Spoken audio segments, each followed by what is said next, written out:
everyone.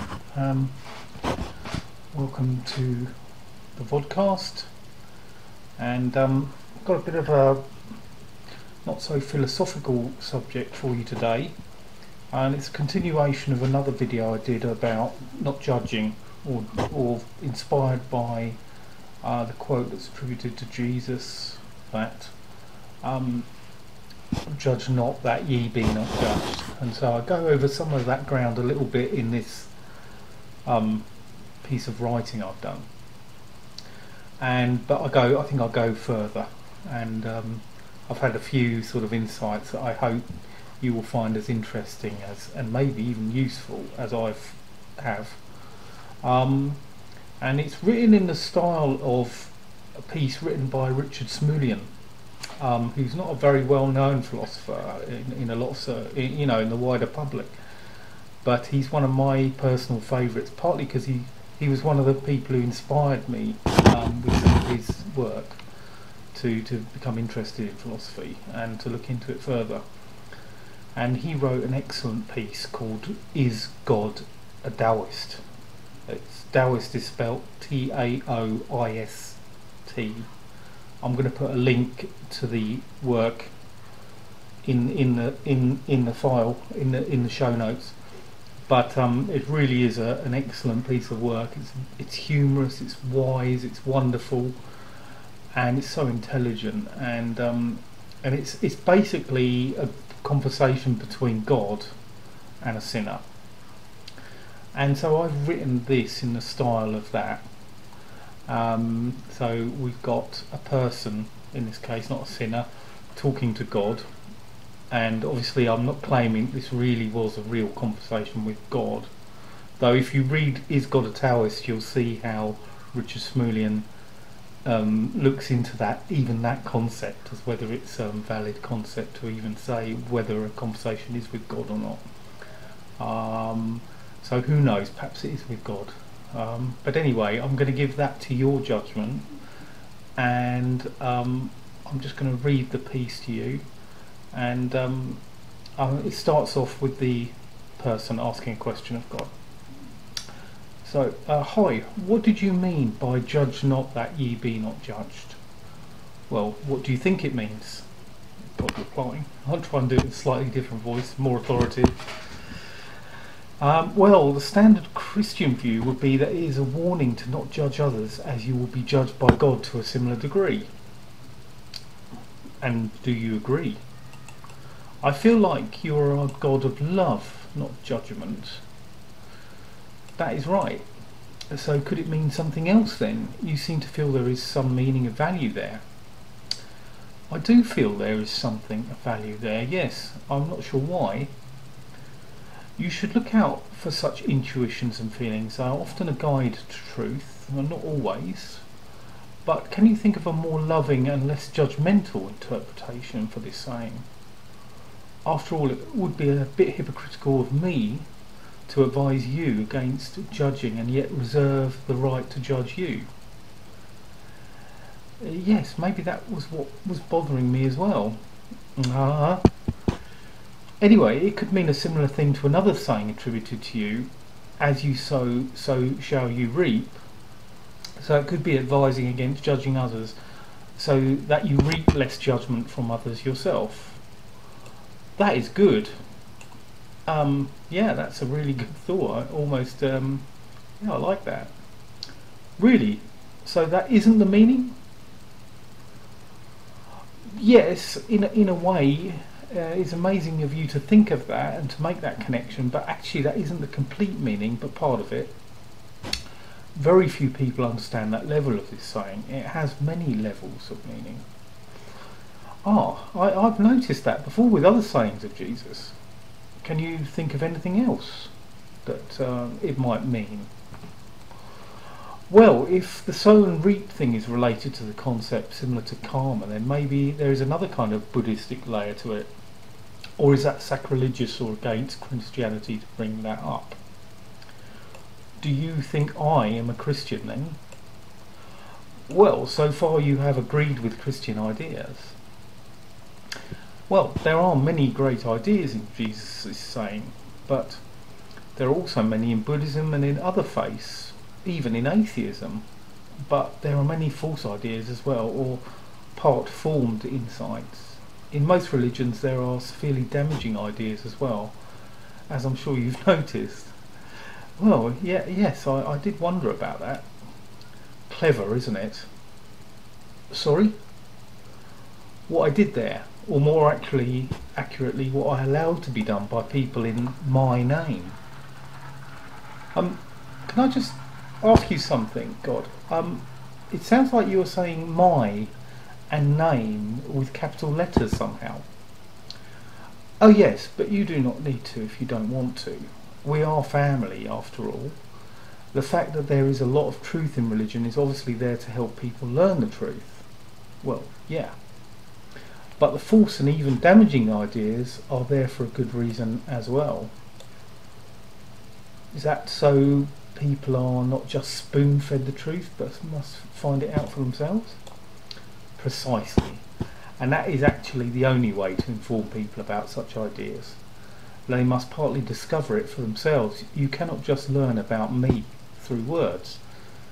Anyway, let's get back to the subject. Was there any other meaning to judging that you wanted to discuss? Well, yeah, it's kind of Buddhistic again. So it's like saying when you judge others, you're actually at that very moment judging yourself. Because in a way, those around you are partly a projection of you, or something like that.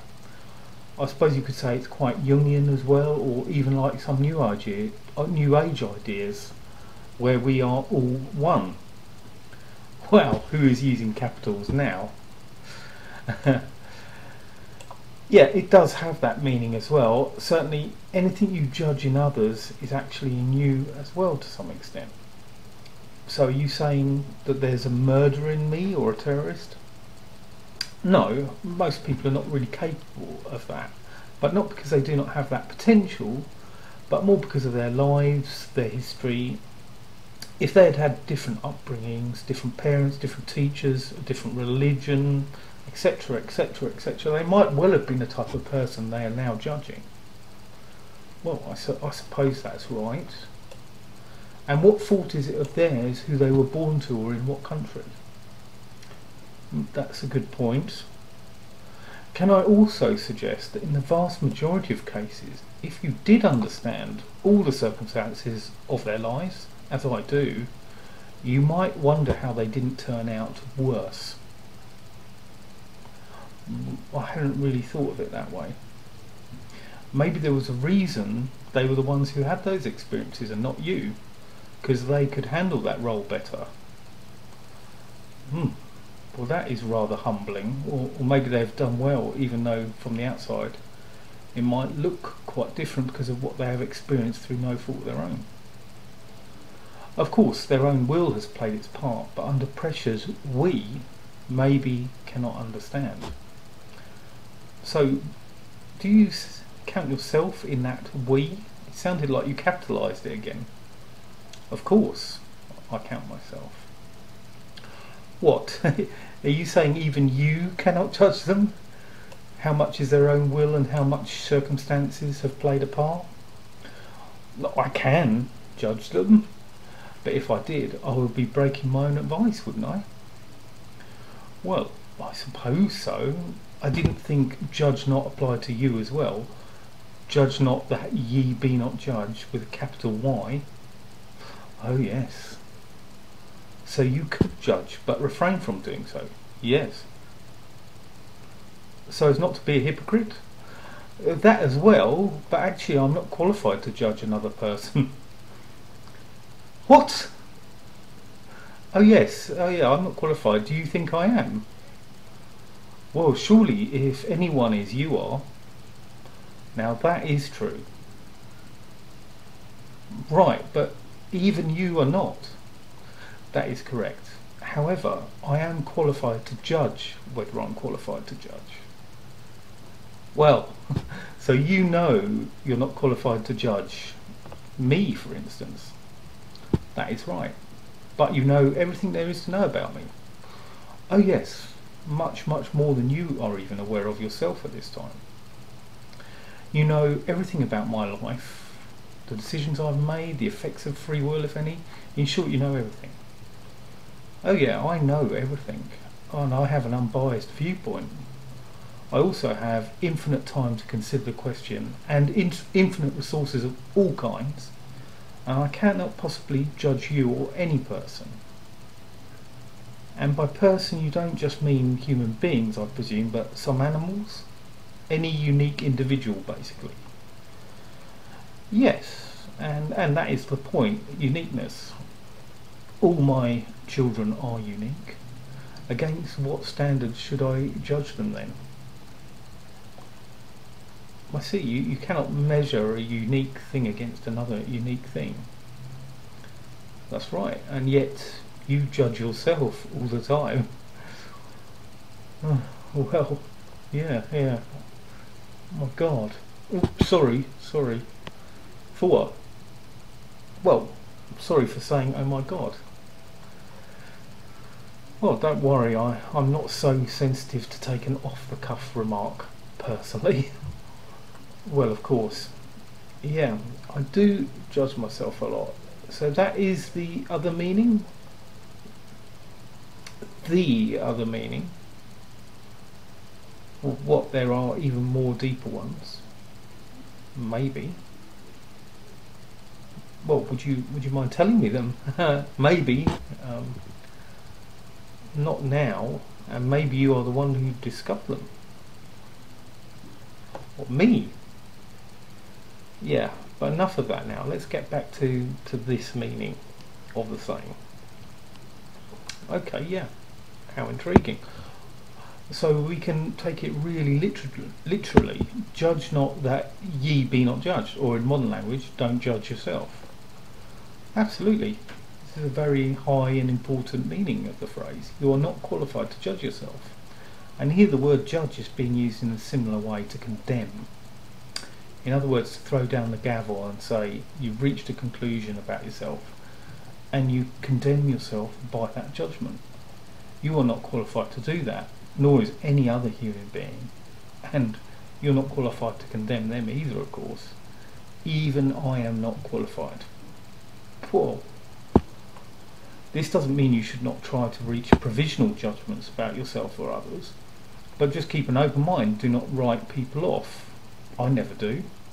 Do not close the book on them, even on the tiniest aspect of you or them. Refrain from final condemnation, and remember you are not qualified. No one is. Well, I'll certainly try to practice that. It will take some time to learn how to do that, but it is a form of love, really, isn't it? A part of it anyway, to stay open to others and refrain from writing them off. I suppose it is. So that's the end of what I've written. I will post a link to it in a written form, and hopefully it will be continued in further videos if I come up with new insights into this amazing phrase. And I welcome any comments or questions, and thank you for watching. Bye for now.